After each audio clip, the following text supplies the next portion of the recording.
Is your iPhone acting up, or are you getting ready to pass it on to someone new? Let's walk through how to factory reset it, step by step, so you can get it back to its original glory. First, make sure to back up your iPhone to iCloud or your computer. This is crucial because a factory reset will erase everything. You don't want to lose your precious photos, contacts, and other important data. Now, tap on the Settings app icon on your home screen. It's the one with the gears. In the Settings menu, scroll down and tap on General. This is where you'll find all the general settings for your iPhone.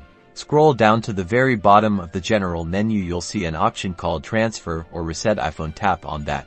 On the Transfer or Reset iPhone screen, tap on Erase All Content and Settings. This is the big one, so double check you have a backup. Your iPhone will now display a confirmation screen warning you that all media, data, and settings will be erased. If you're sure you're ready, tap Continue.